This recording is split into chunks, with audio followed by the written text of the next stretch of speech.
all residents of the city. I thought we were committed to supporting the LGBT community and upholding fundamental human rights. However, I recently learned about Commander Mahfouzat's, sorry if I pronounced that wrong, homophobic remarks which raised serious concerns to me and the LGBT community in our city. How could this have been allowed to happen? Are you truly aware of the environment and the city that you are running? Let's just start there again. Are you aware of what's going on in your own city? Are you aware of what you're governing? This is a pattern that we have seen, and it has been going with corrupted people, racist people, and other people that have come into our government, and it's all thanks to you as the mayor of this city. You brought your college friend who was a racist, and you brought other people in. Now, I want to address the rest of you. 5 years ago, I graduated from high school, and I thought I left all that student government drama behind. But last week felt like I was back in my student government, and it was a blast from the past. The council president decided to perfectly attack another council member over his own hurt feelings. Talk about childish behavior, right? He took a step further by trying to turn other council members against this council member while defending defending gerrymandering, which is what we've been fighting for the past year, and maybe more than that. Let me be exact, and quite frankly with you, you said members of this body encouraged me to get rid of Ward 12. They don't trust the council member in that ward. And I want to say to the rest of you, if you really don't trust the councilwoman in that ward, you are foolish as a council president. Last I checked, that council member was elected to replace someone who was useless for 12 years. He was trash and he was not a good council member. Now, may not have the resolution with some of you, but I would say that I do have a good relationship with Councilwoman Moore. I have worked with her, and I know that when I lived in her ward, it only took one call to get her to do something. When I needed her, she was there for me and the other residents. Now, not to be talking about this stuff, but this city is full of corruption, and I know it because the mayor is one of them. We're talking about removing wards. Let's talk about the real conversation here. If you need to rewrite wards, let's get rid of Ward 4, where the councilwoman once unleashed and went off on some residents, and they came here to tell you about it. Let's get rid of Ward 8, where the last council member literally got arrested and is currently facing a felony for crimes and stealing, and you guys probably knew about that. Let's go around and look at the other wards, Ward 7, and Ward 8, where the is fully corrupted and full of crime, and the council member just claims that crime is not a problem in his ward. Lastly, Mayor Bibb, it's time for a reality check. You've been short disappointed, and at last Monday's meeting, you could have stopped the council president from doing those childish remarks and acting like a kid here. So do better. I stand with Councilwoman Moore, and I hope you do too, because she deserves better and Cleveland deserves better. Thank you. Next, we have Paula First from Ward 15 to talk about ward maps. Paula is not representing anyone and not being paid by anyone. Good evening, all. Thank you for the opportunity to speak. I'd like to discuss the council ward redistricting process. Others have spoken of the rushed timeline and lack of real community involvement in the process thus far. Accusations of possible gerrymandering and how ward boundaries will be created have also been raised, and from a good governance perspective, gerrymandering is never appropriate at any level of government. Actions that benefit politicians at the expense of residents and communities are inherently undemocratic. They create a favored political class and alienate citizens from the government and politicians that should theoretically be serving them. This is a real problem in Cleveland wards that have seen truly mediocre voter registration and turnout. On a national and local scale, it may be possible to increase democracy and engagement with responsive and targeted reforms. For example, as with the promotion of a national popular vote through the National Popular Vote Interstate Compact, or with the adoption of ranked choice voting to increase political options and diversity. No more candidates as spoilers. We all want to feel that our vote really makes a difference and matters. Regarding redistricting, we might reconsider in future a citizen assembly to weigh in on the ward map creation process, or the possibility of switching up the ward system entirely. Would the city be better served by eliminating council seats tied to wards and rather keeping 15 seats, 5 east side seats, 5 west side seats, and 5 at-large council seats? I believe the city would benefit from a thoughtful conversation around such reforms, and will also remind you of another example of what is at stake in this map-making process. Currently, council members award community development block grant dollars to nonprofit groups and community organizations throughout the city that provide much needed city services, a $28 million payout in 2024. These are federal dollars to maintain and improve Cleveland neighborhoods. Historically, CDC service areas have largely aligned with council wards. If Community Development Corporation service areas do not match up with council ward boundaries, how will neighborhood funding and allocations be impacted? CDC funding via CDBG funds will become more complicated at best. At worst, no one wants to think about how neighborhood services might be impacted by a mismatch between funding sources and service areas. Given the great needs and interests mentioned above and the limited time frame the city has to work with, I ask the council encourage greater participation and active democracy and fair representation in the form of fair ward maps. The city has used resident tax dollars to pay consultants to draw up ward maps. This process has played out over many months with no public oversight. Given the short time left to finalize the map, we should ask what these professionally produced maps look like. Time, thank you. Next up. Next we have Camilo Villa, and he's from Ward 15 to talk about the ward redistricting process. He's from SCIU Local 1, and he is being paid by SCIU Local 1. Good evening. Thank you for the time and the opportunity to address council. My name is Camilo Villa. I am the Northern Ohio Coordinator for SCIU Local 1, and I am speaking both on behalf of my union and myself as a resident of Ward 15 for the past decade.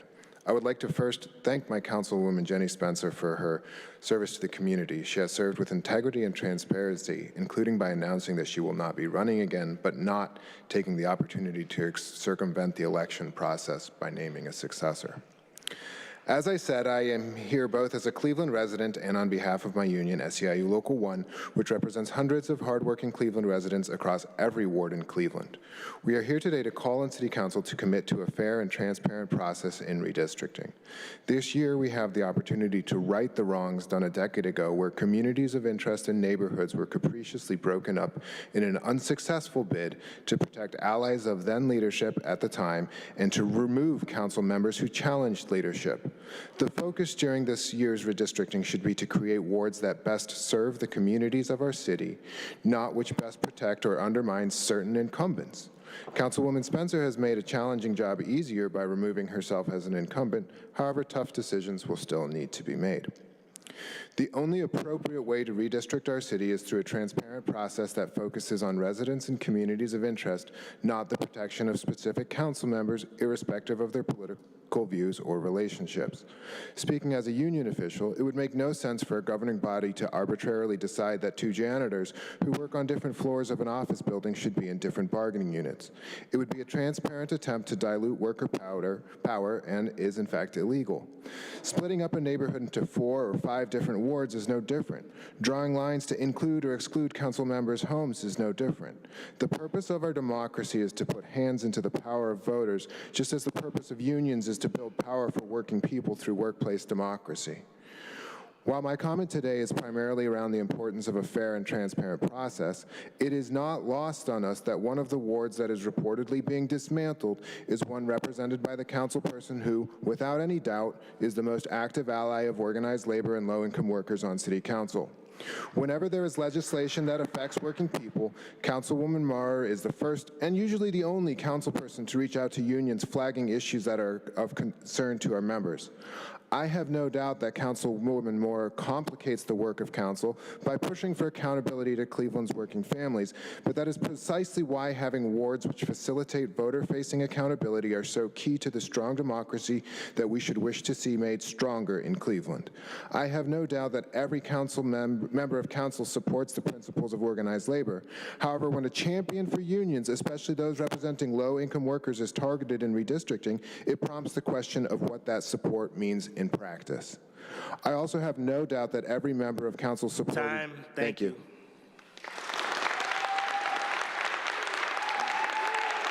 Next we have Selena Pagan. Selena Pagan is from Newburgh Heights. Selena Pagan is from Newburgh Heights. She's here to talk about redistricting. She represents the Young Latino Network and is not being paid by anyone. Ms. Pagan, you have the floor. Good evening, council members. My name is Selena Pagan, and I am here as the executive director of the Young Latino Network and someone with deep roots in Slavic Village and across the city. Last month, Clevelanders overwhelmingly supported Issue 1, sending a clear message. We demand fairness, transparency, and accountability in redistricting. Yet here we are, more specifically, here you all are, working on maps with plans to introduce and pass them on January 6th without any public review or feedback. This is unacceptable. Redistricting impacts every single resident of Cleveland. People have the right to know how these new boundaries will affect their neighborhoods, their representation, and their ability to advocate for their needs. Will their voice be amplified or diluted? When areas like Ward 12 are divided into 5 different wards, it isn't just confusing, it's harmful. It fragments the community's ability to organize around shared issues and weakens its collective voice. This kind of division makes it hard to hold representatives accountable and easier for systemic neglect to continue. And for many Clevelanders, this feels deliberate.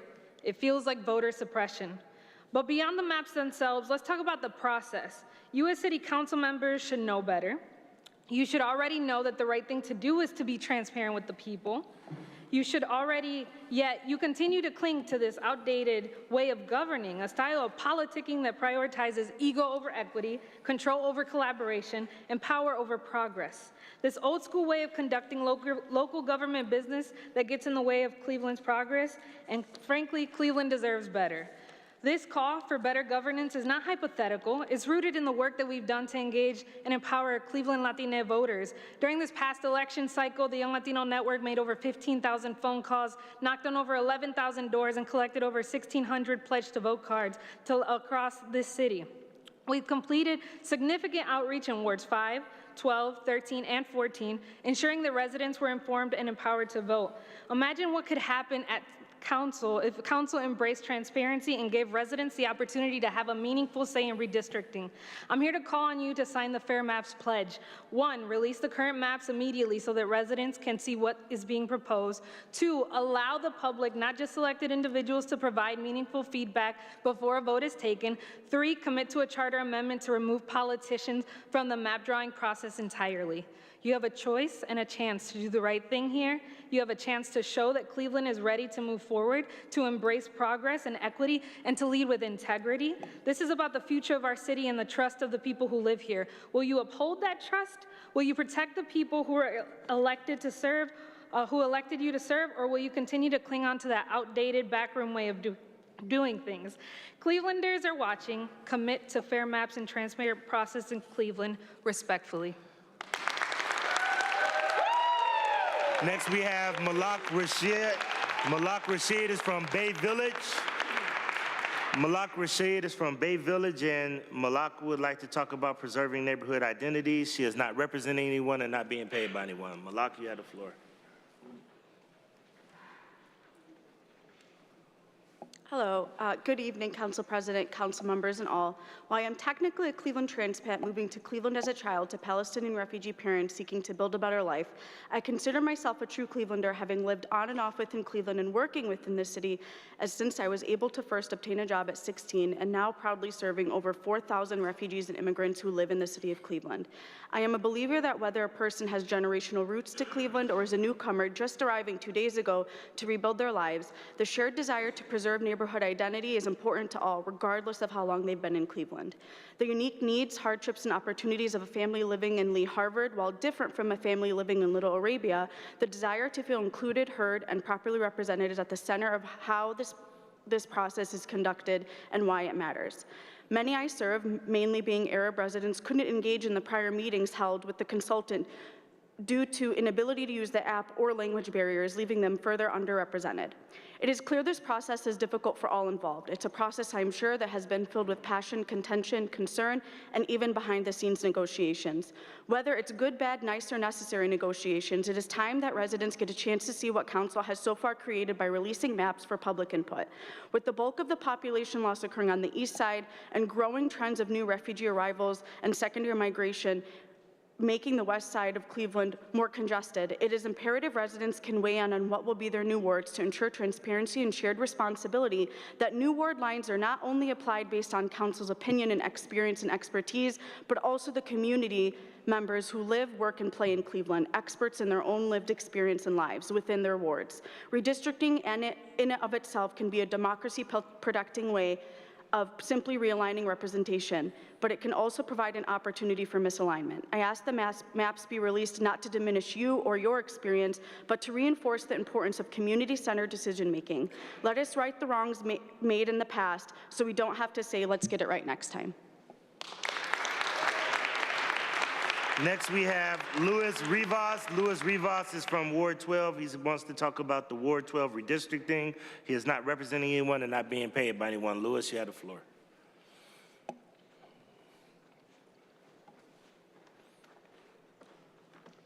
Good evening. My name is Luis Rivas. I'm a resident of Ward 12, a ward with a rich history of immigrant populace from both Europe and Latin America. Yet Ward 12 is also a ward that has been neglected and abandoned time and time again by its city and representatives. While I acknowledge the progress we have made, I'm deeply concerned that my community will once again be forgotten as our district is split into 5. You may think that this is an irrational fear, but I hope I don't have to remind you about the awful history and the reality of these processes, especially on the east side, and especially when it comes to drawing districts. Frankly, these processes are outdated, and the city has lost touch with the needs of the residents in the community. 10 years ago, when these maps were last drawn, I was 14 years old. At that time, I had no understanding of politics and how they impacted my community. Now, at 24, I have a very clear understanding of politics and historically, how they have consistently failed the very people that they serve. Councilman Polensik, you mentioned your outrage a decade ago. When these maps were drawn, you called the process extremely unfair. And yet, here we are again, another set of maps and another round of politicians drawing them. What will be different this time? Despite council's best efforts, Cleveland remains one of the most segregated major cities in the nation. I'll repeat that. Despite our esteemed schools of urban planning and politicians promising progress, Cleveland remains one of the most segregated major cities in the nation. My fear is that the redistricting of my neighborhood and ward will once again result in something that is far more concerned with the political careers of some and the dismantling of communities for others. So far, what has the city offered in terms of community input? Are we content with these efforts? Are you actually considering these voices? I can't help but to compare the process to when you hand a little kid or a sibling an unplugged controller to give them the illusion that they are playing the real game. In this case, it's being played out behind closed doors. The ask is simple: show us the maps. Speaking historically, how can I trust that you have my community's best interest at heart? The tools you've given us feel performative, not meaningful engagement. Despite Cleveland voting for the ending of gerrymandering, here it is playing it out. I understand that legally 2 districts must go, but why is this the solution to splinter my district into 5? During the last council meeting, there was a comment about power, but let me remind you, as council members, you hold incredible power. The question is, how will you use it? Will you release the maps? You work within the system that has betrayed communities. Thank you. Next, we have Adam Bresnahan. Adam is from Ward 11. Adam is here to talk about redistricting. He's not representing anyone and not being paid by anyone. Hi, my name's Adam Bresnahan. I live in Cleveland. In November, a majority of Clevelanders voted to take redistricting out of politicians' hands at the state level, but council seems to have already politicized redistricting in the city. Particularly concerning was President Griffin's statement last week that some council members apparently asked him to break up Ward 12 because they think that Council Member Moore is, quote, not a team player. Ms. Moore was one of the first people I met when I moved to Cleveland 3.5 years ago. I volunteered as a canvasser for then candidate Rebecca Moore. One of the main things that people in her ward told me while I was canvassing was that they thought that her predecessor had become intransigent and unresponsive, and that council no longer represented their interests. So they elected someone else. Wanting a team player was not something I really heard from the residents at that time. But maybe, not being a team player is just coded language for being a woman. Councilmember Spencer has already announced that she's not running for re-election, unfortunately. If Ms. Maurer is gerrymandered away, then council will be ever closer to becoming a boys' club. That's a pretty bad look for the city, for the council. And really, Cleveland City Council can't afford another bad look because it already has a pretty tarnished image. Just last week, in fact, a former member was charged in federal court with alleged corruption-related crimes. And just a few years ago, another member was convicted of corruption-related crimes. I wonder, were those guys considered team players? Mr. Griffin spoke of the alleged distrust that some members feel towards Ms. Moore, but the distrust that you should be really concerned about is the distrust that the people of this city hold towards this governing body. The fact is evidenced by the paltry 30% participation rate in the last municipal election. That's a really sad state of things. The examples that I just mentioned are just one contributing factor to this. Indeed, even this redistricting process, which was initially touted as being more transparent than previous decades, even this process has already devolved into an embarrassing spectacle because the council leadership seems to have chosen to use a proposed map to send an ominous message to a council member that they don't like because she dissents from the majority opinion from time to time. Give me a break. Come on. That's really, you can't be serious. The people of this city are pretty tired of this kind of nonsense. So you should really have some respect for the others and for the institution that you're supposed to represent. Like the other folks have said, release the maps and don't target other members. Leave Ms. Marr and Ward 12 alone. Next we have Dave Green. David Green is from Ward 12. David Green is here to talk about the maps. He is not representing anyone and not being paid by anyone. David Green is David Green here. Mr. Green, you have the floor. Good evening, Council, City of Cleveland, my residents. I'm here to speak about Ward 12 and South Village. Only thing I ask is for Council to be fair with Ward 12 and South Village. Myself, I've been a resident in Ward 12 for 28 years. As you could see from me, I'm not 24, 25, 30. I am 68 years old. I'm not going nowhere. I'm not. My house that's on Harvard Avenue is paid for. I am doing this. Mr. Green, stand up. I'm doing this for my son. Only thing I ask is for y'all to do is be fair in Solid Village. I've been fighting all my life, and guess what? I'm not going to stop, and I'm not going nowhere. Thank you. That ends our public comment portion of the meeting. Madam Clerk, let's move to communications.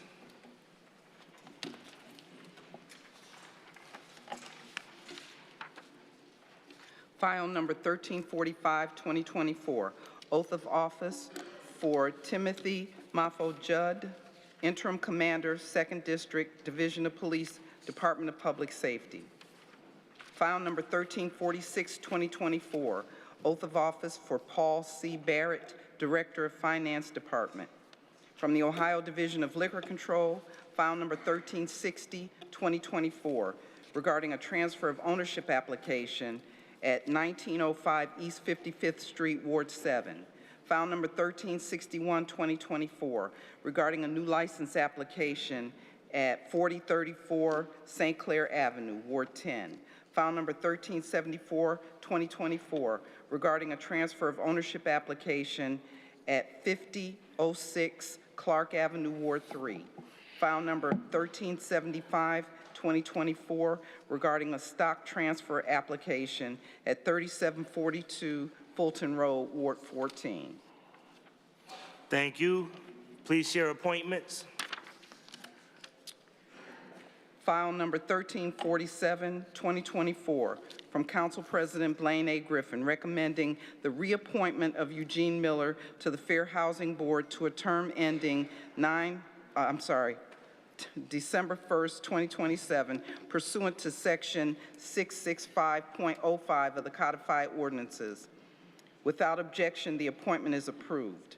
File number 1348, 2024, from Council President Blaine A. Griffin, recommending the reappointment of Samir Mohammed to the Fair Housing Board to a term ending December 1st, 2026, pursuant to Section 665.05 of the Codified Ordinances of Cleveland, Ohio. Without objection, the appointment is approved. Thank you. Are there any condolence resolutions? Resolutions of condolence by Councilmember Griffin for Joanna Baby Joe Warren, by Councilmember Bishop for Joyce Elaine Hood, by Councilmember Griffin for Joanne Walker, by Councilmember Griffin for Terrence Green, by Councilmember Moorer for Marianne Fought.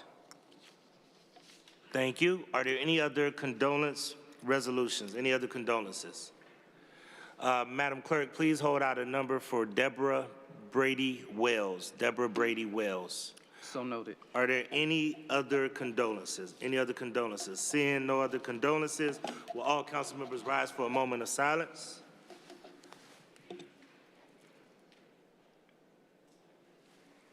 Thank you. Congratulatory resolutions. Resolutions of congratulations by Councilmember Griffin for the Crawford Crew, by Councilmember House Jones for Pearl Shields, by Councilmember Jones for Mary Tanton. Resolutions of recognition by Councilmember Griffin for the illustrious commander's daughter, Diana M. McLaren, by Councilmember Griffin for the illustrious potentate Nov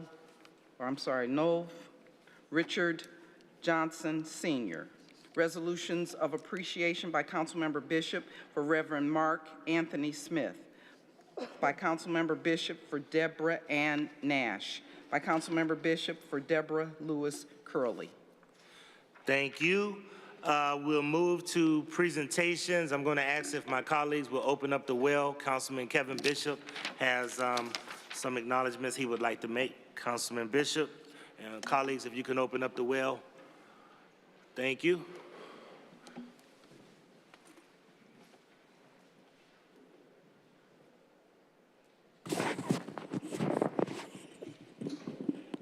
Madam Clerk, I just want to make a correction.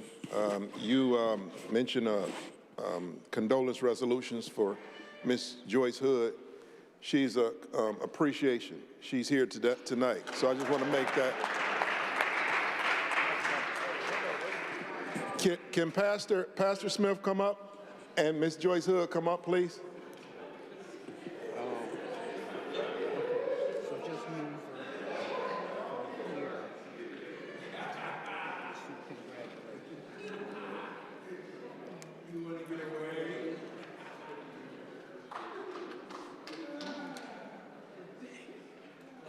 Did the council president from Garfield Heights want to come up?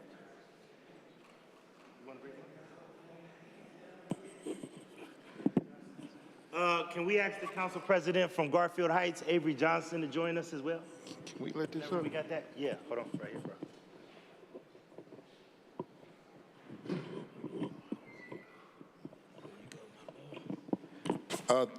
Thank you very much. To all my elected officials, you know how tough this job can be sometimes. But I'm gonna tell you what makes this job a little easier is when you have community members like the one I have right here and the one I have right here. Ms. Deborah Lewis Curley could not make it, and Ms. Deborah Nash could not make it tonight, but I'm here to present my appreciation to these two members. I did not want 2024 to expire without me saying thank you to some of my cherished members. First, I'm going to have you, Pastor Smith.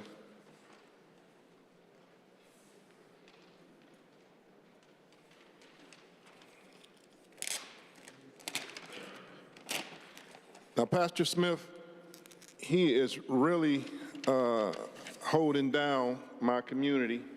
He holds down the corner of 131st and Harvard like it was his own, okay?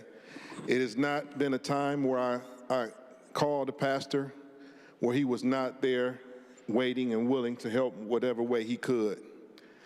So from the bottom of my heart, Pastor, I want to thank you for all of your efforts, all of your integrity, and I want to thank your family for creating such a great man of God. I'm gonna read this resolution of appreciation.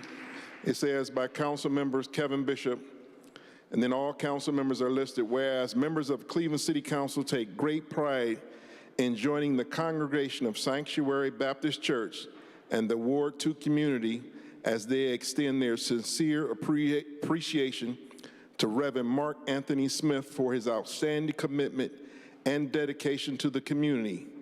And whereas Pastor Smith was born in Hartford, Connecticut to the late Reverend Hubert and former First Lady Doris Smith, he transitioned to Cleveland, Ohio in 1980, where he met and married the First Lady, Sandra Princess Smith, until her passing.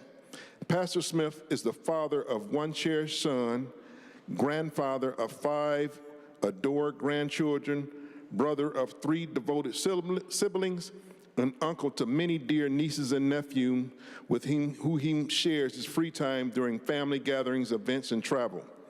Whereas Pastor Smith received his education from the Cuyahoga Community College, Cleveland State University, Dyke College, where he obtained a Bachelor's of Science, and Trinity College with courses in theology.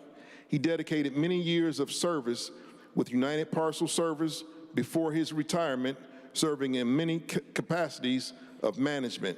And whereas Pastor Smith headed the Lord's Calling to Ministry in 1996 and 2000, he was elected co-pastor of Sanctuary Baptist Church. Later in 2005, he became the senior pastor. Pastor Smith has proven to be an inspirational leader for the church and the community. He has implemented innovative solutions promoting collaboration and cohesiveness, all while maintaining a humble spirit. Whereas Pastor Smith's accolades include being an active member of United Pastors in Mission, the Baptist Pastors Council, Cleveland Clergy Coalition, and the Mount Pleasant Ministerial Alliance of Cleveland, Ohio.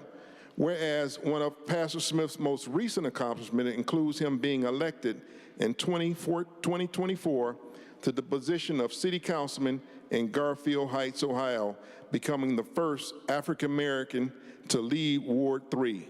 And whereas Pastor Smith's life examples, in fact, that I'm blessed because I'm blessed, I am blessed because I bless somebody else. He made himself available, and God has made him a highly qualified pastor and a community leader now and there forever. Pastor Smith, I want to thank you on behalf of the Ward 2 community for being such a great servant and a great man. Thank you.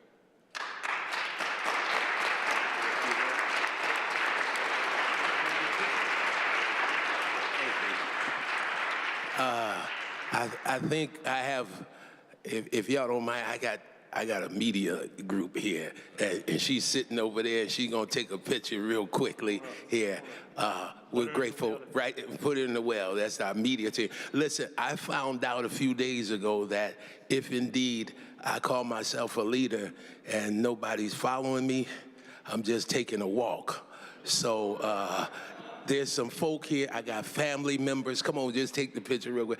And again, to the president, Councilman Bishop, who got me into this council thing, showed me how to run for election, and I ran the way he said to run, and I one because of what you showed me how to do. I'm so grateful. Deke, you made it up here? Okay, that's good. All right. This is one of my deacons. He came up through the well. Y'all let him up here. All right. He's here. Great. Can I just have my folk to stand up? There's folk here, family members. I got church members. I got city council people here. I got members probably from every single ward, at least on the east side, so y'all might want to get to know me. They're here as well. Thank you all. Thank you, thank you, thank you. I say oftentimes if I were,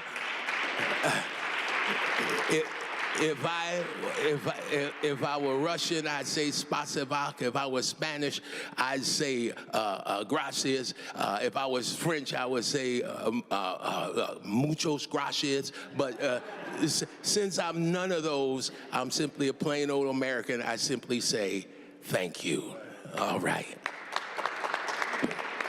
Mayor, can we get a picture with you? Mayor, can we get a picture with you?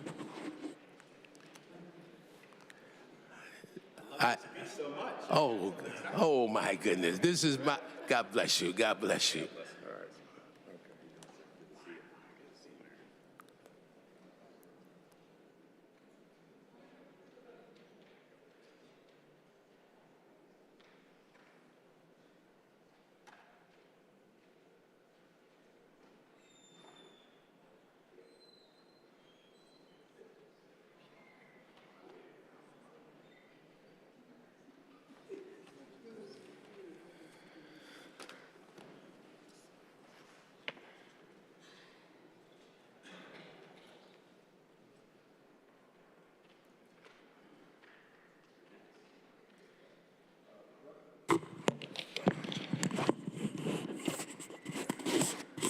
Last but definitely not least, is one of my most cherished community members. I call her, she's my chief of youth development, because she is all about the girls, and she is all about developing our youth in our community. Miss Joyce Hood.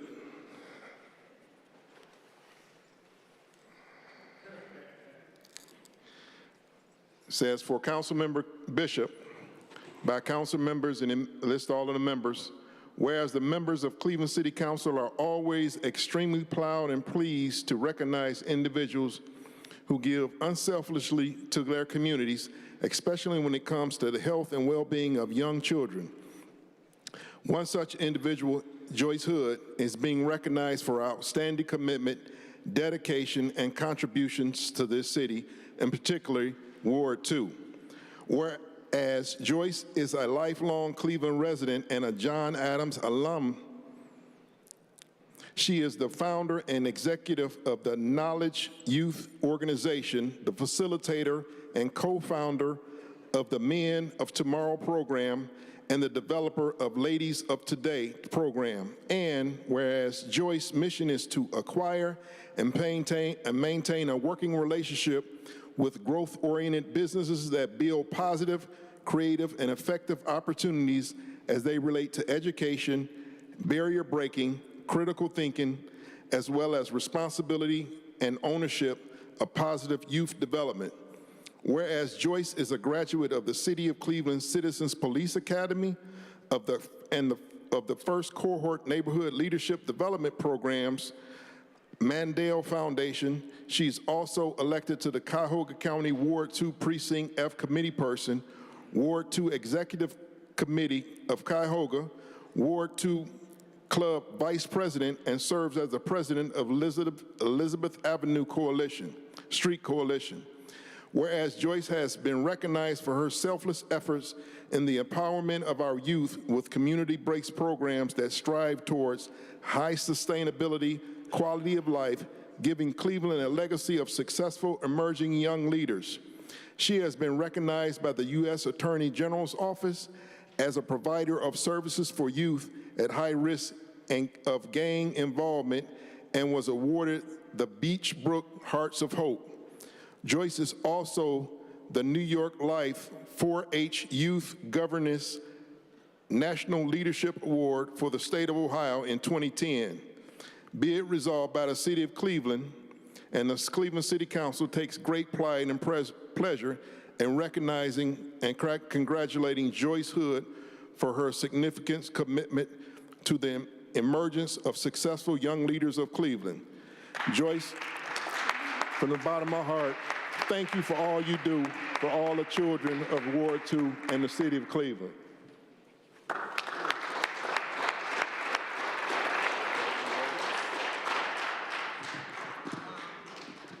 Well, I am alive. I just want to share that with everybody. I am alive. I'm nervous right now, and I love each and every one of y'all right here. But the residents are very important to me. And where he said that you're only as good as the people that followed you, that's just it. I thank y'all for everything. I would not be here if it was not for them. I thank you so much for this man, for letting me do what I do, and do not be on my neck. Blamed for many, many years of doing what I do and not being on my neck. You, Kevin, being on my neck, Polinsky, and all of y'all. One of my men, Councilman Bishop, Joe Jones, Councilman Joe, I'm nervous, y'all, leave me alone. I thank y'all so much, but every one of y'all too. I can call the mayor and ask him to come into the buildings of all of these high schools and speak with these young people. Now I'm gonna tell you right now, if you wanna talk about him, you go right ahead, but I wanna ask you, how many times have you been in these high schools? And I thank you so much for being you, staying focused, 10 toes down, having God first. Thank you.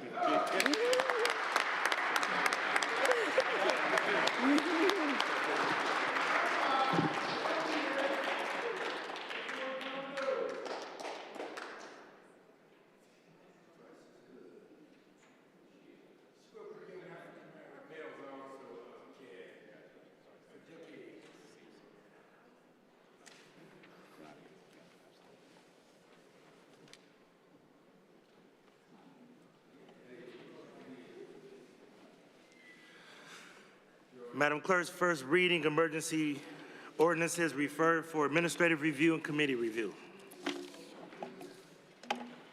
Ordinance 1349, 2024, by Council Members Spencer and Hairston by departmental request, to amend the title, the first, second, and third whereas clauses, and Section 1 of Ordinance 502-89 relating to designating the Coast Guard Station as a Cleveland landmark. Ordinance 1350, 2024, by Council Members Polensek and Griffin by departmental request, authorizing the Director of Public Safety to apply for and accept a grant from the United States Department of Justice, Bureau of Justice Assistance for the fiscal year 2024 Burn Justice Assistance Grant, local solicitation, and authorizing one or more contracts with Cuyahoga County and the cities of Euclid, Parma, Cleveland Heights, East Cleveland, and Garfield Heights needed to implement the grant. Ordinance 1351, 2024, by Council Members Polensek and Griffin by departmental request, authorizing the Director of Public Safety to apply for and accept a grant from the Ohio Department of Public Safety for fiscal year 25 Impaired Driving Enforcement Program and Selective Traffic Enforcement Program. Ordinance 1352, 2024, by Council Members Casey and Griffin by departmental request, authorizing the Director of Public Utilities to enter into one or more requirement contracts without competitive bidding with United Systems and Software, Inc. for remote endpoints and mounting kits for Itron mobile reader devices for the Division of Water, Department of Public Utilities for a period of 2 years. Ordinance 1353, 2024, by Council Members McCormack, Bishop, and Griffin by departmental request, giving consent of the City of Cleveland to the Director of Transportation of the State of Ohio to stabilize the foundation of the Tower B of Detroit Superior Bridge, also known as the Veterans Memorial Bridge, and authorizing agreements. Ordinance 1355, 2024, by Councilmembers Polensek and Griffin by departmental request, authorizing the Director of Public Safety to apply for and accept a grant from the Ohio Office of Criminal Justice Services for fiscal year 23 Ohio Drug Law Enforcement Grant to provide funding for the operation of the Cartel Gang Narcotics and Laundering Task Force and authorizing agreements with various entities to implement the grant. Ordinance 1356, 2024, by Councilmembers Polensek and Griffin by departmental request, authorizing the Director of Public Safety to apply for and accept a grant from Cuyahoga County for fiscal year 22 Urban Area Security Initiative Program and authorizing other contracts to implement this grant. Ordinance 1357, 2024, by Councilmembers Polensek and Griffin by departmental request, authorizing the Directors of Public Safety or Law to apply for and accept grants from Cuyahoga County Public Safety and Justice Services for fiscal year 24 Stop Violence Against Women Act program for sexual assault advocate and for the law enforcement and prosecution components of the Cleveland Domestic Violence Program, and authorizing one or more contracts with Cleveland Rape Crisis Center and other entities to implement the grants.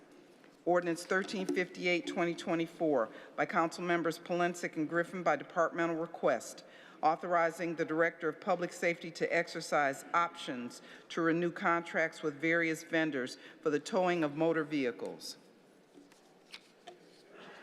Thank you. First reading emergency resolution referred for administrative review and committee review. Resolution 1354, 2024, by Councilmembers Kelly, Bishop, and Hairston by departmental request, declaring the intent to vacate a portion of West Boulevard. Thank you. First reading emergency resolutions to be adopted. Resolution 1359, 2024, by Councilmember Spencer, urging Governor DeWine and the Ohio General Assembly to immediately adopt targeted property tax relief for Ohioans who are being taxed out of their homes. Read the motion to suspend the rules. By Councilmember Gray, that the rules be suspended and the legislation just read be placed on final passage, seconded by Councilmember Kelly. Call the roll. Griffin, Bishop, Conwell, Gray, Hairston, Harsh, House Jones, Jones, Casey, Kelly, Moorer, McCormack, Polensek, Santana, Slife, Spencer, Starr. 16 yeas. Call the roll on adoption. Griffin, Bishop, Conwell, Gray, Hairston, Harsh, House Jones, Jones, Casey, Kelly, Moore, McCormack, Polensek, Santana, Slife, Spencer, Starr. 16 yeas.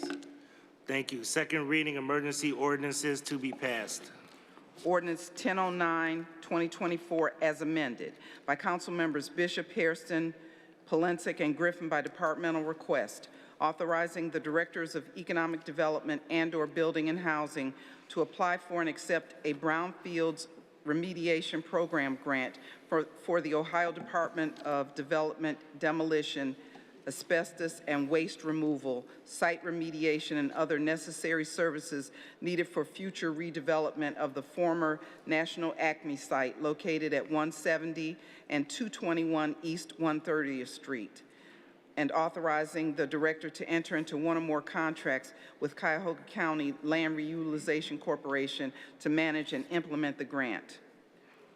Ordinance 1048, 2024, by Councilmembers Slife, Bishop, Hairston, and Griffin by departmental request, authorizing the Director of Capital Projects to enter into one or more agreements with the Board of Commissioners of the Cleveland Metropolitan Park District regarding a city contribution of funding to implement the Old Lorraine Connector Trail, and authorizing the Director to accept the donation of a temporary easement from Metro Parks for a period of 10 years located within the project area for the purpose of implementing the project.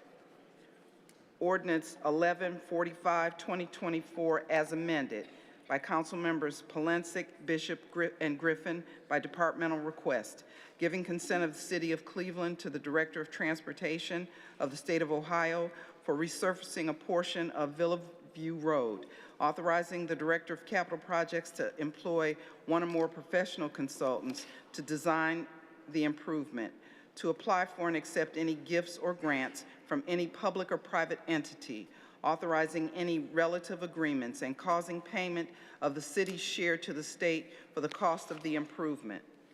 Ordinance 1215-2024 by Council Members Bishop and Griffin by departmental request, authorizing the Director of Public Works to apply for and accept a Talent for Tomorrow Digital Equity Challenge Grant from United States Conference of Mayors for the city's Rec and Tech initiative, and to apply for and accept grants from other entities for this purpose, to enter into various written standard purchase, requirement, and professional services contracts needed to implement the grant.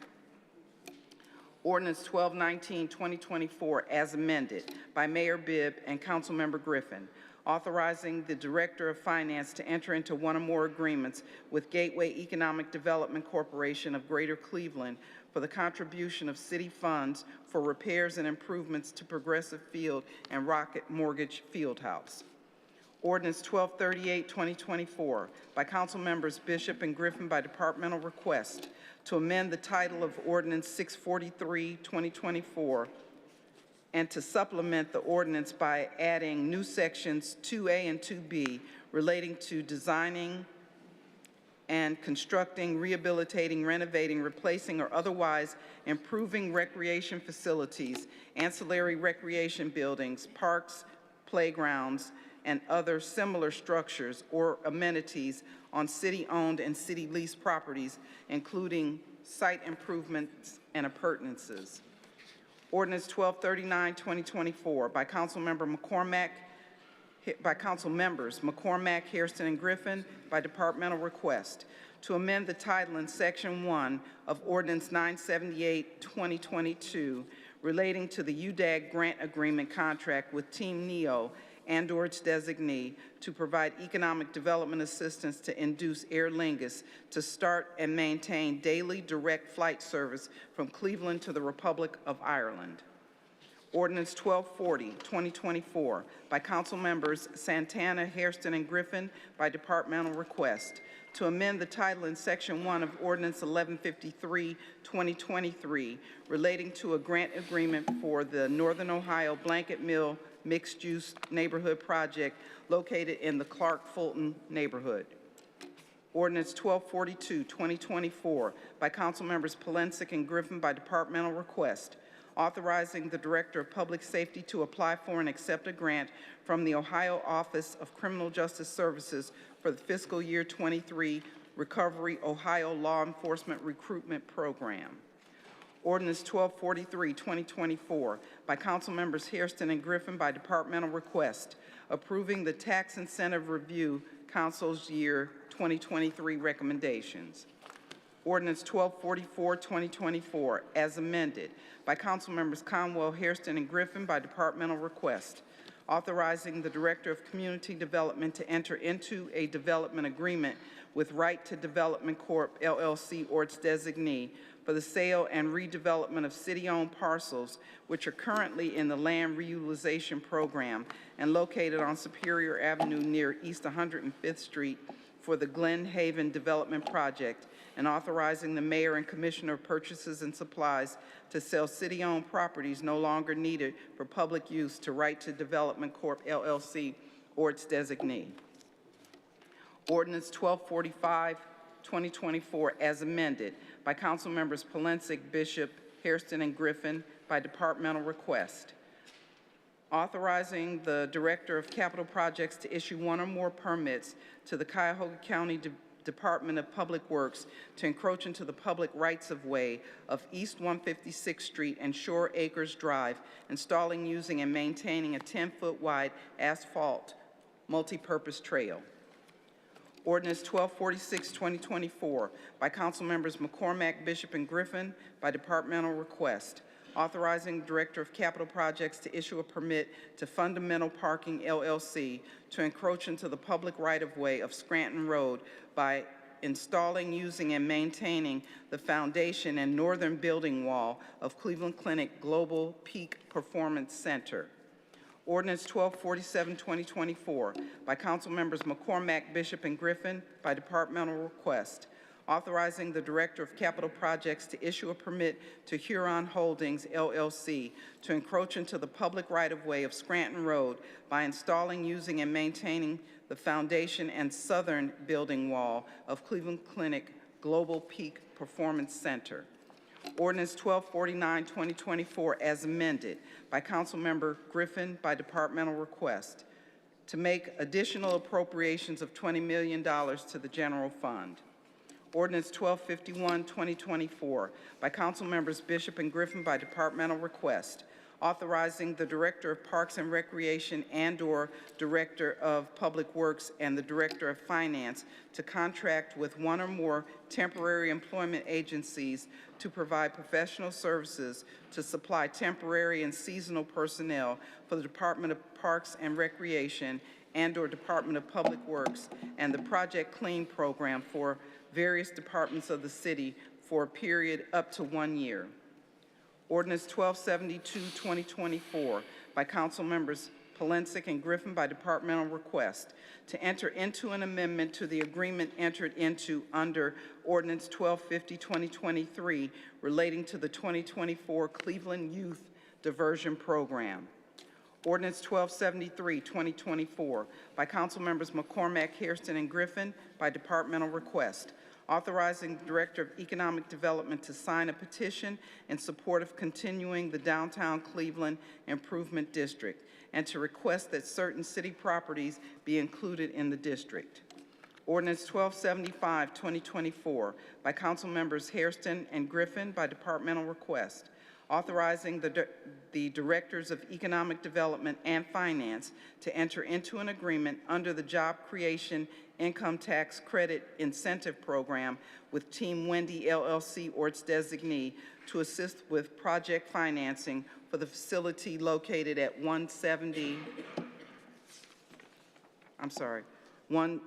17,000 St. Clair Avenue. Ordinance 1308, 2024, as amended by Councilmembers Polensek, Bishop, and Griffin by departmental request, authorizing the Director of Public Works to accept a donation of real estate located at 15891 East 159th Street from McDonald's Real Estate Company for the use by the Department of Public Works. Ordinance 1309, 2024, by Councilmembers Santana, Bishop, and Griffin by departmental request to amend Section 2 of Ordinance 313, 2024, relating to professional consultants to design and implement projects to support the transformation of city recreation centers into trauma-informed neighborhood resource and recreation centers and to develop programs and activities. Ordinance 1310, 2024, by Councilmembers Bishop and Griffin by departmental request, authorizing the Director of Public Works to enter into one or more contracts without competitive bidding with Excellence, Inc. to provide repair and maintenance services to an ambulance vehicle currently under warranty with Excellence for the Division of Motor Vehicle Maintenance, Department of Public Works. Ordinance 1311, 2024, by Councilmembers Spencer, Hairston, and Griffin by departmental request, authorizing the mayor and the commissioner of purchases and supplies to acquire and reconvey properties presently owned by Shoreway Tower, LLC, or its designee, located at 1200 West 76th Street, for the purpose of entering into the chain of title prior to the adoption of tax increment financing legislation authorized under Section 570941 of the revised code for the Shoreway Tower LLC project. Ordinance 1313, 2024, as amended by Councilmembers Conwell and Griffin by departmental request, authorizing the Director of Public Health to enter into one or more contracts with various agencies or entities to provide Moms First services to women at risk of poor birth outcomes for a period of 1 year. Ordinance 1315, 2024, by Councilmembers Bishop and Griffin by departmental request, authorizing the Director of Public Works to contract with one or more consultants or firms of consultants to provide professional services to manage the nuisance abatement process for vacant and occupied structures within the City of Cleveland for a period up to 1 year. Ordinance 1323, 2024, by Councilmembers Conwell, Bishop, and Griffin by departmental request, authorizing the Director of Public Works to execute a joint use agreement and other required documents to permit the Greek Garden Association of Cleveland, Inc. to install a natural stone frieze at the Greek Cultural Garden and to accept funding from the Ohio Department of Natural Resources for this purpose. Ordinance 1326, 2024, by Councilmember Griffin by departmental request, to amend Section 2 of Ordinance 664, 2022, as amended, relating to the Community-Based Violence Intervention and Prevention Initiative as part of the Cleveland Thrive Project Program.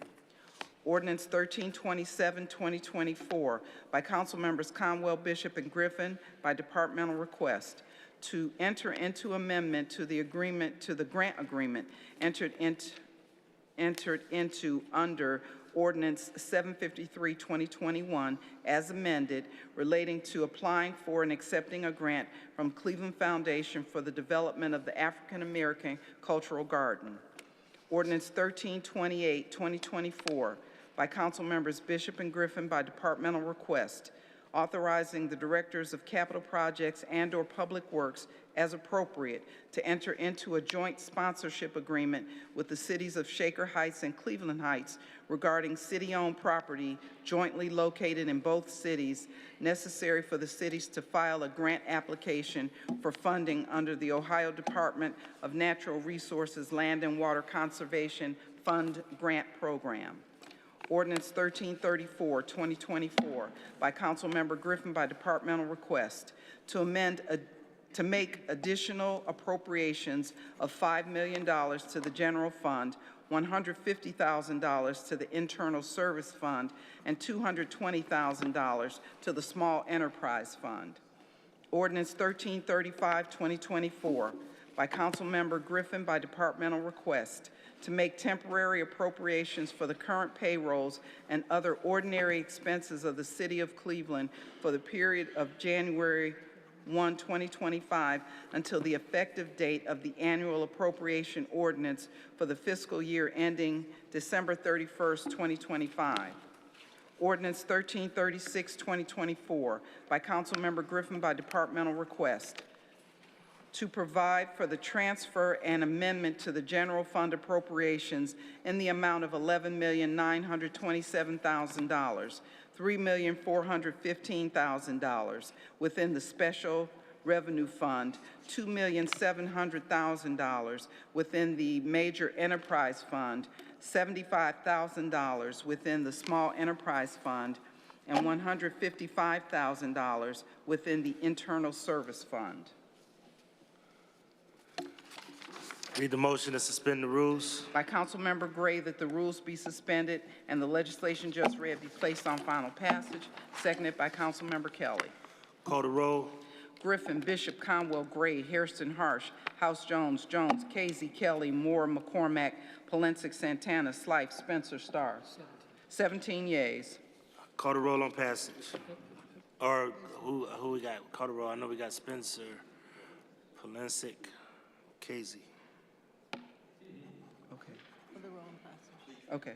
Me, Madam Clerk, on ordinance number 1219 and 1249. Thank you. Thank you. So noted. Councilwoman Spencer. Thank you. Please mark me as a no on 1219 and mark me as a recusal on 1048. Thank you. Thank you. Councilman Casey. Please mark me a no on 1219, 1249, 1251, and 1309. All right. Noted. Duly noted. Call the roll on passage. Councilwoman House Jones. Yes, can you add me as a joint sponsor on 1313, please? Please add Councilwoman House, 1313. Thank you. Councilman Jones. On 13 as well as a sponsor. Please add 1313 for Councilman Jones. So noted. All right, please call the roll on passage. Griffin, Bishop, Conwell, Gray, Hairston, Harsh, House Jones, Jones, Casey, Kelly, Moore, McCormack, Polensek, Santana, Slife, Spencer, Starr. Give us a moment, Mr. President.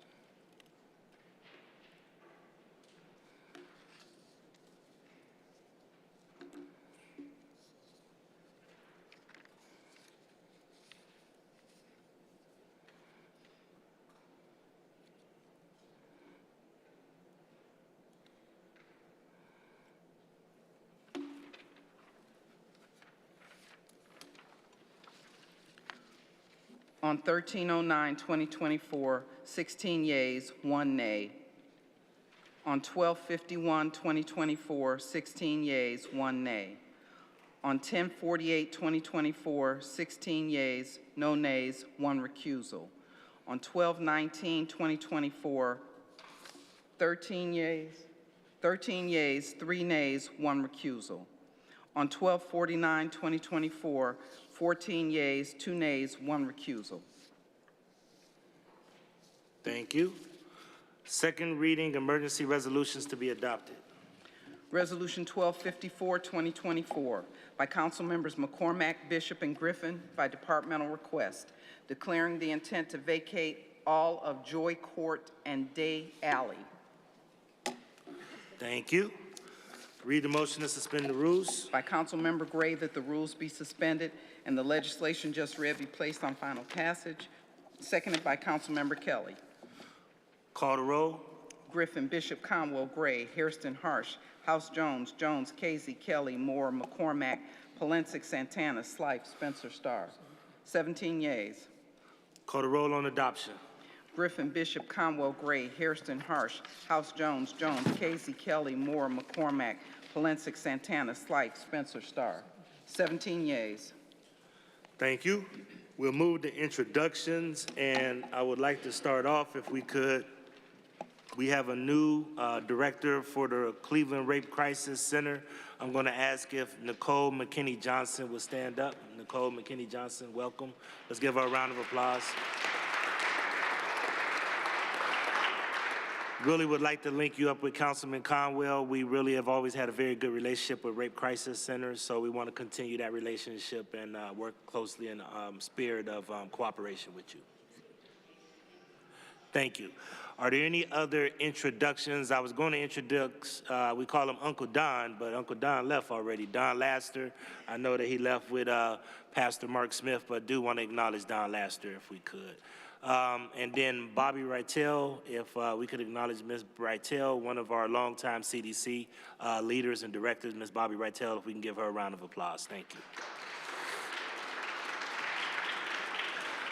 Any other introductions? Any other introductions? Councilman Chris Harsh. Yeah, Mr. President, I want to introduce Suda Richko. She was our fearless candidate. Earlier this year, she came up a little short, but she got tens of thousands of votes. She took on an incredibly entrenched incumbent. And Mr. Richko, our democracy is stronger thanks to your courage. So thank you for running. Thank you, and congratulations on a brave run. I think you did a very good job. Appreciate it. Thank you. Any other introductions? Any other introductions? I'd be remiss if we did not introduce Kevin Clayton from the Cleveland Cavaliers that's here. Mr. Clayton, is he, if he could stand up, please. Mr. Clayton, Cleveland Cavaliers. And then I know he's a regular, but he does a lot for our city, and I just want to take a moment to acknowledge Norman Edwards for the Black Contractors Association. Councilwoman Spencer and Councilman Starr. Councilwoman Spencer. Thank you. I want to take a moment to acknowledge a number of Ward 15 residents and leaders who are here this evening, including Ms. Richtel, who was mentioned, but we have other amazing community advocates and leaders here tonight as well. I wanted to acknowledge Ward 15 coming out tonight. Thank you. Thank you. Councilman Richard Starr. Say it again, miscellaneous. Okay. Announcements. Any announcements? Councilwoman Stephanie House Jones. Thank you, Mr. President. Really wanted to invite people out to the 15th semi-annual report presentation and community meeting being held jointly by the Cleveland Police Monitoring Team as well as the Cleveland Community Police Commission. It will be tomorrow, Tuesday, December 3rd at 6 p.m. at Jerry Sue Thornton, which is at 2500 East 22nd Street. And it's important, again, having conversations to engage with both our Community Police Commission and the monitoring team to hear the updates that were presented to the federal Judge Oliver. I think it's really important. We are invested in it. This is an opportunity for people to actually see what is going on as we look to go into next year. So just wanted to make sure people knew about that. And I'm going to actually take a personal privilege. I don't know if you were going to do this in miscellaneous, but Councilwoman House, you brought up an important issue to us earlier today about the police pension and what this could potentially do, because we want to make sure that we get the numbers so that we can encourage everybody to make calls. That's miscellaneous. Okay, all right, thank you. All right, any other announcements? Councilman Kevin Conwell? Very much. Matter of fact, I have two announcements. Bring this down. I'm looking to do some Christmas caroling on the dates of December the 18th as well as December 23rd. The time is from 12 p.m. to 1:30 p.m. on both, on the 18th as well as the 23rd. The location is in the Rotunda. And me and some of my musician cats and friends will be having a whole lot of fun kicking in some Christmas songs. And if someone wants to, or if any employees want to come down there to kick it with us, they're more than welcome. We're going to do songs like 12 Days of Christmas, Rudolph the Red-Nosed Reindeer, and my favorite tune is Little Drummer Boy. I'm going to kick that tune, man. We have a good time doing what we do. You know, so if anyone want to come down and kick it with us, like I said, on the 18th as well as the 23rd, we can do that. I might even get a flyer ready. There's another piece I'm going to ask. I'm switching gears. My buddy and colleague, Brian Casey, to work on with me. As you know, you were at the meeting, Council President, and you were also Stephanie House Jones. Can't leave that Jones off.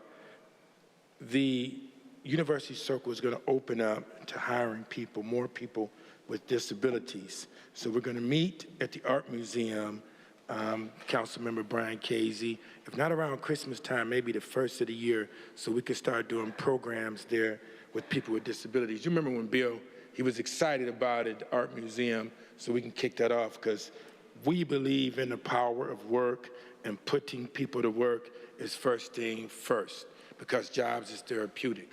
So that's my two announcements, and you're one of the best advocates for that, Brian Casey. I watch you, and you really dig doing that. Thank you very much. Thank you, appreciate that.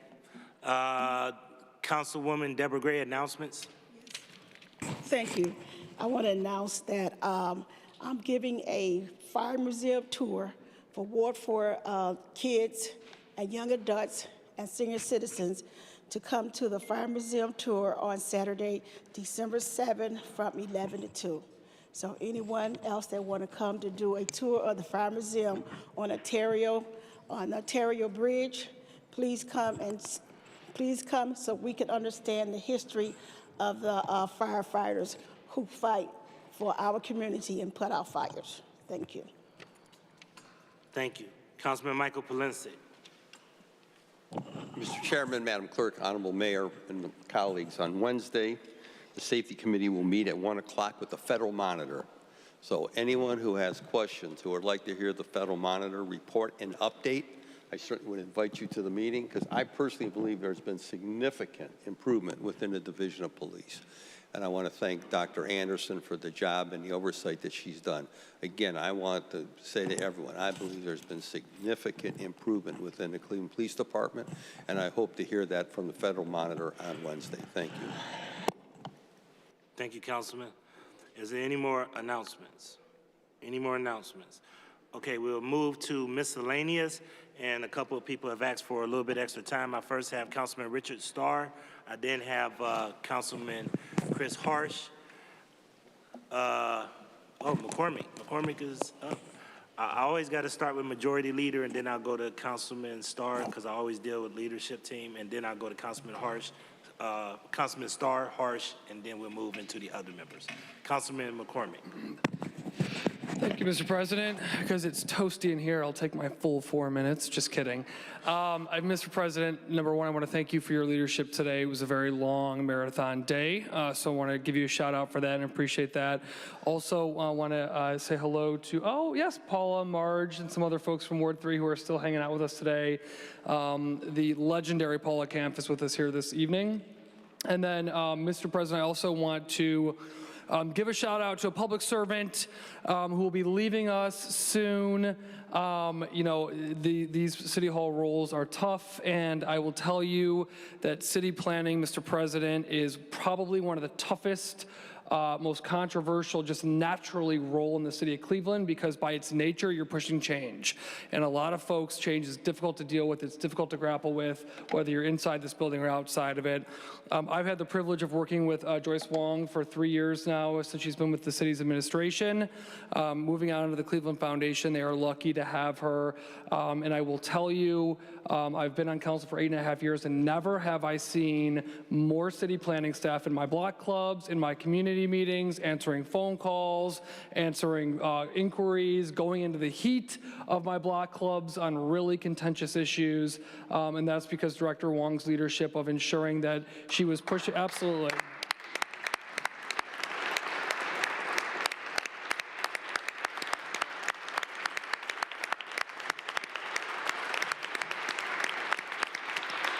So I will tell you, Mr. President, I have not agreed with 100% of what her staff has done. That is the nature of city planning, right? It is a change organization, but she has centered community engagement in everything that she's done while pushing the envelope here in the city of Cleveland. So I want to give a shout out to Director Wong, thank her for her service here, and wish her the best luck at the Cleveland Foundation. All right, we have Councilman Starr. Then Harsh, House Jones, Spencer Polensek. I'm going to give Polensek the wrap. Thank you, Council President. Please do not put me behind Majority Leader again after his great words that he gave to our director. But I think it's always something that sits on my heart now. I always grow and learn every day. But I definitely want to give kudos to you, Council President, because everybody got a problem when you make a decision. You always open your door and let everybody come to things. You always reach out to us in every form of communication. But then you also talk about teamwork. See, I played sports, and I was pretty good most of the time in all sports that I played. But what I also learned is leadership is not by running your big mouth, it's also by having 2 ears to listen. So every time you communicate to something, next thing you know, the media knows everything. So we talk about teamwork in this body. We talk about this map. This was not something that nobody, well, some people was here. We in 2008 was not here, a lot of us. So you was given the gavel to do a job. We talk about neighborhoods get split up. Where was all this energy when they cut up Glenville and had black council members running against each other? See, everybody want to talk about the truth and want to use their privilege when it's convenient for them. But when do they do it when it's convenient for the entire city? This I mentality is disrespectful. And calling you names, even though I know I don't always agree with you, but I understand you have a role to do in making sure this body is moving forward so the city can continue to move forward as council president. So it's tough for you, council president. When issues come up in different neighborhoods, when we bring them to you, all they want to write about is how you feel. They actually act like you ain't supposed to be human. But at the end of the day, it's cool to say, well, I'm going to just disrespect all y'all, and it's cool. Now let me rally up everybody to come down and talk about how bad it is, when certain neighborhoods are already divided up in 4 or 5 different ways. We have other neighborhoods where you got to give up something, take on something, and then work together. This map process is a tough decision, and it's a tough process that you, as the council president, have to make. So I stand with you and I support you. And if anybody got a problem with it, you can say it to me straight to my face, and we can talk about it. But it's very disrespectful calling you as you trying to gerrymander anybody. At the end of the day, when I first got elected, some folks said they're only going to be one-term person because they knew the maps was coming up. Now we want to retrack and act like it wasn't that. So it's disrespectful, and I just want to let you know, Council President, keep doing what you got to do. At the end of the day, you're not going to please everybody, and sometimes you just got to be the bad guy. But guess what? The bad guys always finished in first place where I'm from. Thank you, Councilman. Thank you. Appreciate it. Really appreciate it. Thank you so much, Councilman. Thank you. Meant a lot to hear that. Councilman Christopher Harsh, and then Councilwoman House Jones. Thank you, Mr. President. You know, I'd like to talk about modular housing and the initiative that was announced today. I've been working with the mayor and the administration on a project to bring a builder to Cleveland, and I think this is actually a very big game-changing effort for the city of Cleveland. You go around the city and you notice houses all look the same on every street because one builder built the whole street. And we are engaged in an effort to bring a new builder into the city of Cleveland, and this is a very exciting time for us, and I would like to focus all my comments on that. And Chief Epstein's been great to work with, but Mr. Mayor, we'll come back to that subject on a different day because, Mr. President, I do need to talk also about the media du jour, the maps. So this is my favorite children's book. I brought a prop for all the cameras. Oh, I didn't call the media, it's okay. This is my favorite children's book, and a lot of us have read this to our children. If you haven't, I will spoil it for you and tell you that Grover is the monster at the end of this book. It's Grover all along, right? And the reason that I read this story to my children, Mr. President, is to teach them that great fear is often unfounded, and that, in fact, it can more likely come from within than from without. So I've gotten tired already in 3 years of watching people play games for political attention to reap the praise of people who are so often anti-government to the core that nothing we can do will ever please them. They are essentially, some of them, anti-government activists. And I've noticed this ever since Reagan declared public servants as public enemies in 1981, that there's been an activist movement against the government itself from the left and the right. We see the consequences of this all around us. There are people set on dismantling local government, and there are people, usually those people are usually on the left, but there are people on the far right dead set on dismantling federal government, and they have power right now. So, Mr. President, we should all be clear that there was never, ever a 15-ward map that could be proposed without upsetting at least 2 of us, probably 4 of us, and most likely even more of us. I might be losing the most important intersection in my ward in a project that I've already helped secure $8 million for. And does that upset me? Yes, it does. But will I learn to live with it? Of course, I will. Because I know this city doesn't revolve around me. I'm just one of many, and my needs aren't actually greater than any of my colleagues' needs. But if someone were self-centered or thought that they were entitled to more attention than others, they might care more about headlines than commanding respect. Leadership, Mr. President, as you know, in a democracy is granted by people, not taken by politicians. You were granted leadership by this body, just as we were granted it by our constituents. And leadership engages in diplomacy, not gamesmanship. Leadership does not set up moral dichotomies and force people to pick sides. Punditry does that. The city charter of Cleveland forces you, actually compels and requires you to draw maps. I also don't think it's a good idea. But the people do, because they passed this back in 2008 by a vote of 60% yes, which I will note is greater than some of us got to be here in the first place. But to be clear, there is no other way to do this. Council must draw the maps. It is a responsibility of the council president. There's no option. So even when we think that the people made a bad choice 16 years ago, we adhere to that decision. You, Mr. President, are doing what the law requires you to do. Just like we have to adhere to many other decisions made by people who came before us. And this simple fact seems to be lost on many people in this city. The notion that some decisions are binding is a mystery to folks who think that we actually govern with a magic wand when we don't. Mr. President, I fully support as well a charter amendment being proposed in 2026 that would readjust the districting process and put an end to this ridiculous game of musical chairs, again, that the voters approved 16 years ago. I would be happy to work in a public way on a proposal that places an alternative method on the ballot. Council can do that without a petition.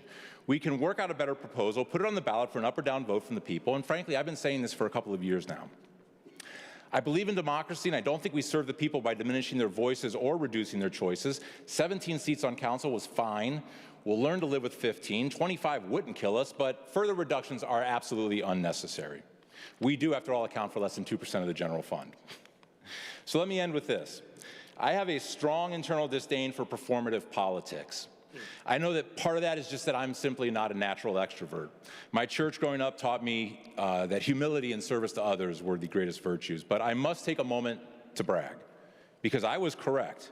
A couple of weeks ago, when in the presence of 4 other council members, I said that no matter what map we consider, the voices upset by that map will be the loudest and the first to be heard. And if you know anything about human nature, there really isn't another option. This is the only way it can go. However, that backlash, Mr. President, does not mean that the map in question isn't the best possible option, because sometimes there is no monster at the end of the book. So, to my friends and colleagues in council, to the administration, I wish you Merry Christmas. I wish you Happy Hanukkah and a joyous Kwanzaa. There are about half a dozen other religious holidays this month, so whichever one you celebrate, please have a happy holiday. And to the people who aren't my friends, in this body and in this administration, I'm kidding, I just want to see how point they responded to that. You're all fine people. We should not have moral arguments with each other's character because we disagree about policy. Policy is what we're here to disagree about, and we can do it civilly, and I still believe that there is hope for all of us. See, diplomacy is easy. In the words of the flag right there, progress and prosperity, and thank you for the time. Thank you, Councilman Harsh. Very great words, appreciate it. Thank you. Next, we have Councilwoman House Jones, then Spencer, then Polensek. Yes, thank you so much, Council President. To my colleagues, this is me reiterating again. So we do know that House Bill 296 is likely to come up for a vote. House Bill 296 is being put forth, the Ohio House of Representatives, that will require the city of Cleveland to increase our share in the pension of police and fire pension, which is currently at 19.5%, that will go up to 24%. And I do know that we have a lot of our public servants that serve in the Division of Police as well as the Division of Fire who are advocating for the state to do this. And I really would like to say, while we have to think about the totality of the city, you know, we have to think about all of our public servants, right? And this will be an unfunded mandate that is coming from the state of Ohio, a state government who has been quite hostile to local urban cities. They have truly taken all the money out of the local government fund, putting forth a proposal that will cost us literally millions of dollars more in our discretionary budget, which we know and everyone is forecasting these next 3 to 4 years, we are going to have some serious economic downturn, right? From the president, the new president-elect, and those of us. So we really need to take this seriously as we are thinking about going into our budget year in the upcoming year. So these are a couple of things that I will request of you.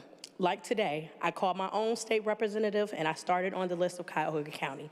If you have not taken the time, tomorrow, please contact the person that represents you in the Ohio House of Representatives and give them your thought when it comes to House Bill 296 and talk about the totality, right? Because people will bring up to us, well, you all haven't hired X amount of, police officers, but again, they are not accounting for how much we are spending in mandatory overtime. So it's not just a one-off conversation. We have to have these conversations in totality about our budget. I would also encourage you, I'm working on a letter that will actually look at how much we have actually been putting into the police and fire pension from 2021 projected to 2029. If you are so inclined to do it, to sign on to the letter so that it can be sent out. And then the final thing is you all have received the telephone numbers and email addresses for the majority and minority leadership in the Ohio House of Representatives. I would encourage you using your platform to talk to them. These are our colleagues, and again, understanding their actions have a real real opportunity and consequences, and I know that this will be consequential for the city of Cleveland if they are not willing to make some investments in our cities and cities all across the state. If you look at those individuals who have been saying and raising their voices in opposition, it has been coming from the leaders of cities. A lot of people, they don't have to look at the totality of budgets. They don't have to think about every last worker. Of course, we want every worker in the city of Cleveland to be able to contribute to each of them and their pension funds. But unfortunately, we are not in a position to do that. And so again, I think it would be incumbent upon us to contact your state representative as well as the leaders in the Ohio House of Representatives to let them know we don't have the luxury to pick winners and losers when it comes to investment in pensions. All of our workers deserve that. All of our workers are working tirelessly on behalf of the people in the city of Cleveland, and we need a true partner. If this is something that they think is worth it, then they absolutely need to put their money where their mouth is and not put forth this unfunded mandate. So you will be receiving some emails. I will send you text messages to try to remind you to sign on to the letter. And again, we have a lot of work to do in the next 24 hours, but it will be remiss on us to ensure that they hear our voices and what their actions will cause to the city of Cleveland and how it will make it even harder for us to attract quality workers and, build the morale for all of our community members. Thank you so much, Mr. President. Thank you, Council Lady. Thank you for your leadership on that. Rest assured that I will be giving a call and doing some things tomorrow, and I encourage the rest of the body to do the same thing. Okay? Councilwoman Jenny Spencer. Thank and you. Councilman Polisic. Thank you, Council President. I first want to flag resolution number 1359, 2024, which after tonight's passage will be sent to our State House delegation in ongoing advocacy for property tax reform, including pushing to expand the homestead exemption. But as Councilwoman House Jones mentioned, that is not enough. That is what we do with all of our resolutions, as Clerk Britt knows, but we need to make those phone calls and use our relationships with our lawmakers. When you're making those calls for House Bill 296, please keep property tax reform in that conversation as well, so our State House delegation understands this is a priority for Clevelanders, this is a priority for our residents. And Council President, I also want to take a moment to talk about redistricting and maps. Back in May, you announced that Triad Research Group had been hired to manage our redistricting process, as Council would reduce the number of wards from 17 to 15. And in your announcement, you stated that community involvement will play a key role in redistricting. It is absolutely my understanding that the redistricting process under your leadership has been a significant improvement from prior redistricting. That is not disputed. That said, the community involvement portion of this process started late. I made it known to the consultants that I was very unhappy that our round of public meetings occurred with about 1 week's notice and in October, less than 3 weeks before the general election. Am I happy that those meetings happened? Yes, absolutely. Do I think the consultants could have done a better job with community engagement? Yes, absolutely. And now, again, time is not on our side. In theory, Council had until April to get these maps done. There would potentially have been time for follow-up on those initial public meetings. However, the State of Ohio and the Cuyahoga County Board of Elections have imposed a new deadline for our maps. And so with this in mind, I encourage you, Council President, to release the proposed ward maps in due haste.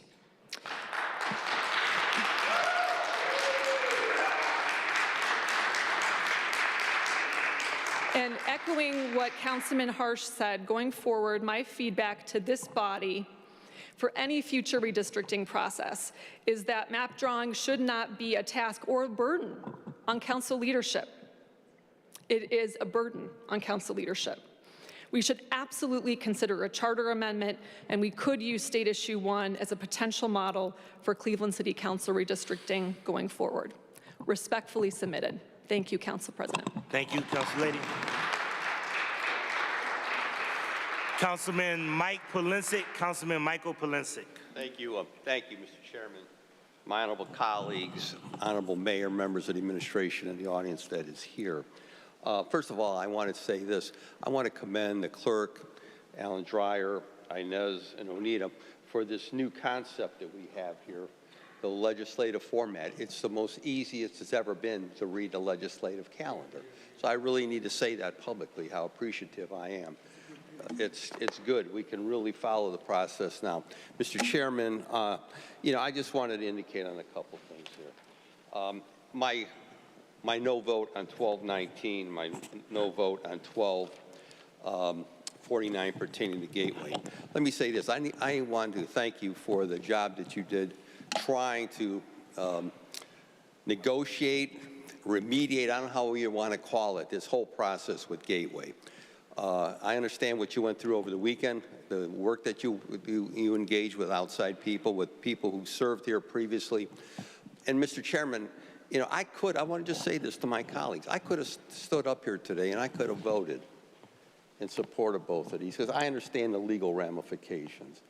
But you know what really got me is when I asked representatives of the Cavaliers and the Guardians to stand in the back of the room so they could identify themselves. Just once, I wanted to hear from the teams. They understood the challenges that we're confronted with in this city, the poverty, the despair, the lack of opportunity, the need to do things differently. Just once, I'd like to hear that out of them. But do we ever hear that out of them? Absolutely no. That's why I voted the way I did. Until they recognize the challenges that this body and this administration is confronted with, I'm not voting for any of their crap. I'm telling you that right now. They need to be partners with us. They need to understand what we are faced with in this city. So I needed to say that.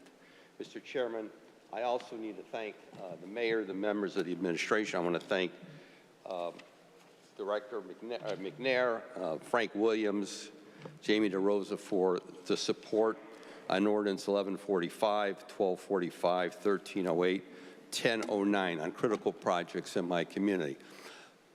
You've got 3 good directors there. I need to say that. I got to say that again. 3 good directors that work on behalf of our neighborhoods, and I want to say that publicly. The last thing I need to say is this. I've sat here now for 2 weeks listening about the conspiracy theories about the redistricting. Mr. Chairman, there's only 2 members left in this body that went through the last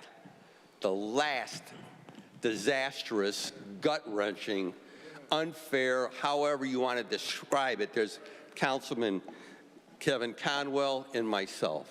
Kevin was fighting colon cancer, and I'm visiting my dying mother in Richfield. And I told you last week how they showed us the maps. I learned my map in the lobby of the Holiday Inn. So to me, is the process completely different? You're doggone right it is. Now, the last conversation I had with the consultant, I say the last 2. The first one I said when I walked in the room and I said to Dykes, who worked on that mess 10 years ago, and I had some choice words for him, I said, is any ward, any council member being targeted? He told me absolutely not. I want to say that again, absolutely not. Because I said, I don't want to hear if any ward or individuals being targeted. But what he did say, you know, Councilman, you're aware that 2 wards are going to disappear. We're going to go down to 15. And he knows how I felt about that. I felt we should have put the 17 on a ballot to vote on it. As I reported last week, I was here when there were 33. Came in this body, walked in that door, there were 33. Then we went to 21. I don't have to tell you what that was like. You want to talk about ugly? We had to have police in this room and police in the committee room for fear it was going to turn ugly among some members. So has the process changed dramatically? You're doggone right it has. Mr. Chairman, everybody wants to go to heaven, but nobody wants to die.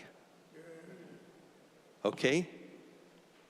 There is going to be some pain at the pump here. There are going to be some neighborhoods affected. There are going to be council members affected. The lines are not drawn. At least I hope they're not. because I haven't seen the final drawings. And that's what I keep asking myself, what's on social media, or what is people putting out there to cause this outrage, and that there's conspiracy crap going on here. There's something clandestine going on. I don't get it.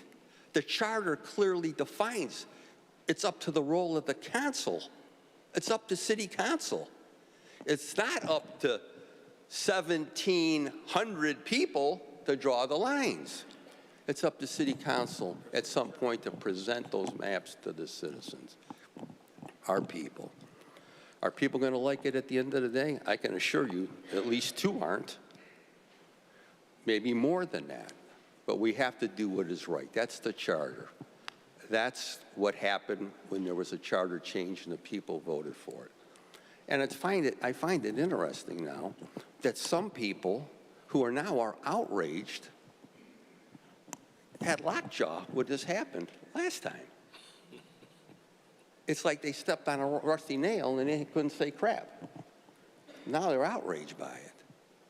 So at the end of the day, Mr. Chairman, this is a tough decision. I appreciate what you're trying to do. I might not like it myself at the end of the day, but you know what? I'm going to live with it. And I'm going to do my best to make sure that not only my own neighborhood, but the neighborhoods across the city are respected. Some people are forgetting this. There's a thing called the Voting Rights Act. 1964.